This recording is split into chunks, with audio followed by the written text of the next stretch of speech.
Olá a todos! Nessa aula trataremos da modelagem matemática de sistemas mecânicos. Trataremos em específico do sistema torsional livre, ou seja, não é forçado, com 1 grau de liberdade e não amortecido. Vamos lá então. Se um corpo rígido oscilar em relação a um eixo de referência específico, teremos então um movimento denominado de vibração por torção.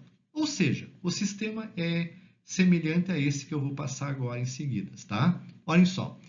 Nós temos então um sistema formado por um eixo, tá? Esse eixo possui um certo diâmetro d, tá? E em função do diâmetro d e do seu comprimento, este eixo comporta-se como uma mola torsional. Essa mola torsional, ela tem uma constante torsional kT, né? E a constante torsional, então, ela é calculada pelo G do material do eixo, vezes o J, né?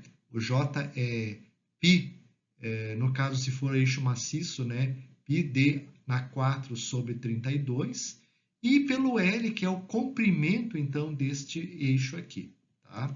Bom, nesse eixo, então, é acoplado uma certa inércia, tá? Que é essa inércia, essa peça tem uma certa massa, tá? Tem uma altura h, então, ó, tem uma altura h e tem um diâmetro d, tá?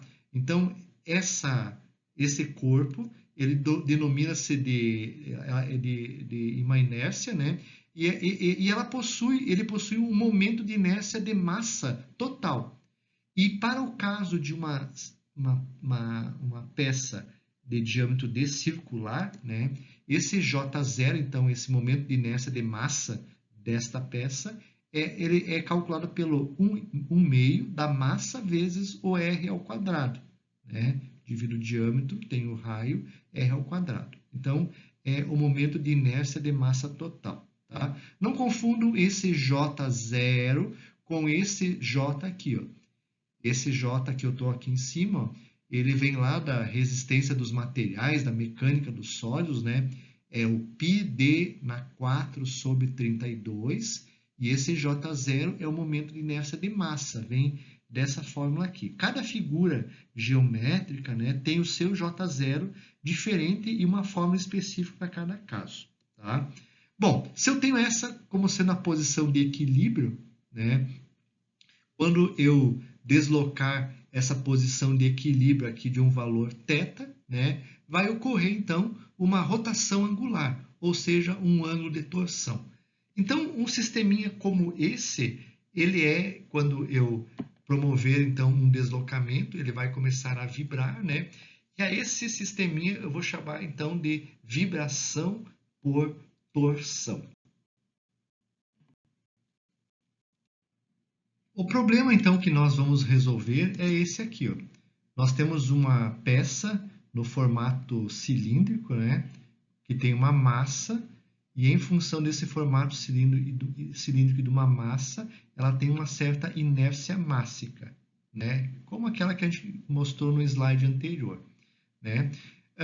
O problema, ele inicia assim, ó. Quando nós tirarmos da posição de equilíbrio, né, este cilindro, quando nós pegarmos ele e girarmos dessa posição inicial, provocarmos um deslocamento até essa nova posição, né, um torque nele, né, uma rotação, né, vai aparecer aí no sistema, então, um momento torsional, que é esse cara aqui, ó, kT0 vezes θ. Esse kT representa o índice de mola do eixo, né, o índice de mola torsional do eixo, né, e quando eu multiplico kT0 vezes θ, eu tenho o torque que foi gerado devido a este movimento θ que eu dei aqui. Tá?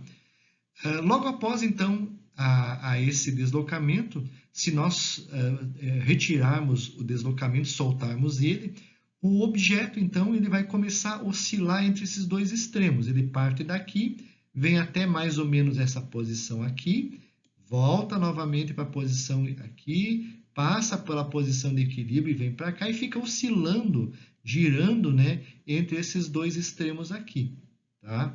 E aí o que eu preciso é determinar, então, a partir de fazer a modelagem matemática e determinar a equação do deslocamento angular para este sistema e depois, derivando ela, acharmos a equação da velocidade angular e depois, então, novamente derivando, acharmos a equação da aceleração angular. Tá? E tudo começa através da segunda lei de Newton, né?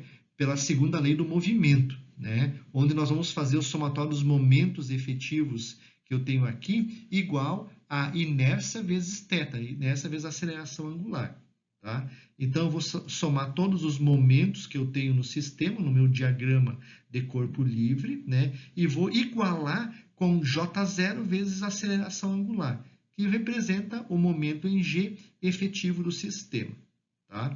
No nosso caso, então, como a única torção, né, o esforço resultante aqui é o torque, né, kT0 vezes θ, vou atribuir que esse sentido aqui é negativo, ó, e aí então nós temos que o momento gerado kT vezes θ é igual a J0 vezes aceleração angular. Tá?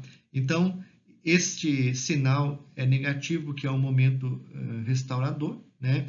E aí, a partir dele, então, eu posso passar isto aqui para o lado de lá da igualdade, vai ficar negativo, ó, kT vezes θ, menos J0 vezes aceleração angular igual a zero, né? Ou derivada segunda do θ, né? Eu posso ainda colocar isso em evidência, ó, novamente, ó, e multiplicar tudo isso aí por menos 1, aí fica tudo isso positivo, toda a equação, todos os termos da equação ficarão positivos, ó, J0, né? E se eu dividir todos esses termos por J0, para deixar esse termo aqui, ó, como sendo o valor aqui 1, né? Então eu divido todos os termos por J0 e o que resulta é isso aqui, ó, a derivada segunda do deslocamento angular mais kT sobre J0 vezes θ, né, deslocamento, igual a zero. Tá?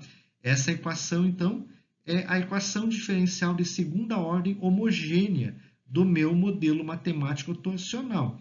Agora envolve k torsional e inércia, né? Diferente de antes, né, no translacional, que era massa, né, massa e k e massa.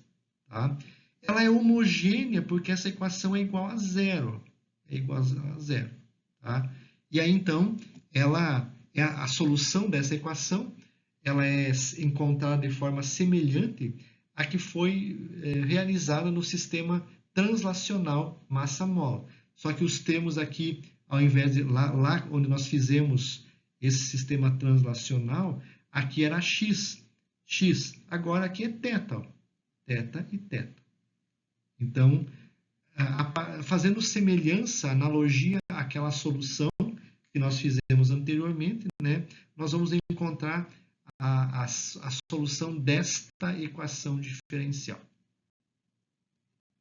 Então, a solução geral da equação diferencial θ, duas linhas, mais kj vezes θ igual a zero, ela pode ser obtida como no caso do translacional. Ou seja, isto aqui representa uma solução daquela equação diferencial. Θ em função do tempo t é igual a 1 vezes cosseno de ômega-n vezes t, ômega-n é a frequência natural, mais a 2 seno de ômega-n vezes t. Tá? Onde essas constantes, ó, o ômega-n é a raiz de kT sobre J0, ó, esse valor que multiplica o θ é o ômega-n ao quadrado, ó. Então, a frequência natural é a raiz quadrada de kT sobre J. Tá? E a 1 e a 2 são constantes iniciais, dadas pelas condições iniciais do problema. São as condições de contorno. Ou seja, essas condições de contorno são quais? O deslocamento no tempo t igual a zero é o θ0, certo? Tá? E a velocidade no tempo t igual a zero é igual ao θ0. Ou seja, aqui está trocadinho, ó, é o θ ponto. Ó. É um ponto só. Um ponto só. θ ponto, ó, é o θ ponto. O θ ponto, então, igual ao θ0 inicial. Tá? Então, resultando então que o A1 vai ser igual ao A0, né?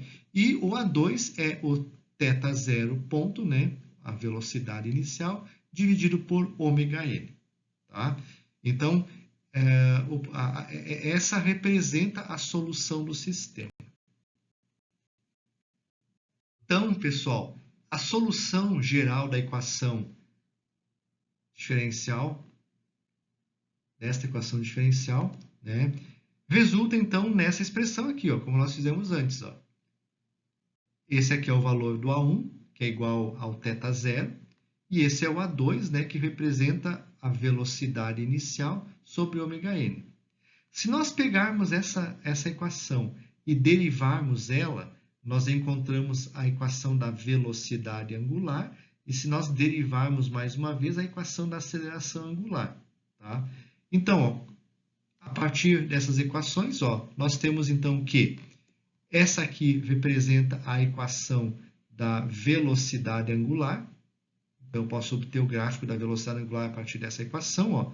A derivada de cosseno é menos seno, ó, o menos daqui representa o menos seno da derivada de cosseno, ó, o ômega-n, né, e o θ0, que é uma constante da equação aqui. Ó, tá? E aqui a derivada de seno é cosseno, cosseno de ômega-t, né, vezes θ0, porque ele acaba cortando o ômega-n aqui em cima com o de baixo, né, resulta nessa expressão. Tá? E a aceleração angular, então, é essa aqui. Ó. Deriva o seno da cosseno de novo, tá? Deriva o cosseno da menos seno. Cosseno da menos seno. E a derivada do arco. Então, essa aqui representa a equação da velocidade, essa a equação da aceleração angular e essa a equação do deslocamento angular. Matematicamente, essa equação aqui, então, né, pode ser reescrita também como função só do cosseno. Ó, então, eu também poderia reescrever essa equação em função dessa. θ0 vezes cosseno de ômega-nt menos φ, que é o ângulo de fase. Tá? Essa constante A0, então, aqui no problema, né, ela é encontrada pelo A1 e pelo A2. Dessa forma, A1 ao quadrado, ou seja, θ0 ao quadrado, mais o A2, que é esse valor aqui, ó, velocidade inicial sobre ômega-n ao quadrado, tirando a raiz quadrada desse valor. Tá? Okay? Então, esse é o A0. E esse ângulo de fase, né, o φ é a tangente da menos 1, né, de velocidade inicial dividido por deslocamento inicial vezes ômega-n. Então, eu consigo determinar o ângulo de fase do sistema. Tá? Também posso usar essa expressão para poder gerar os gráficos de deslocamento angular, derivando essa equação da velocidade angular e mais uma derivada, então, da aceleração angular. Depois, então, de encontrarmos a equação diferencial e a solução da equação diferencial, nós vamos pegar essas equações de deslocamento angular, velocidade angular e aceleração angular e vamos gerar um programa, por exemplo, usando o Scilab, né? E vamos rodar esse programa. E nesse programa nós vamos pedir, né, para o programa fornecer os resultados e, principalmente, fornecer os gráficos de deslocamento, velocidade e aceleração. Ok? A partir desses gráficos de deslocamento, velocidade e aceleração, o engenheiro mecânico ou a engenheira mecânica fará a análise do sistema.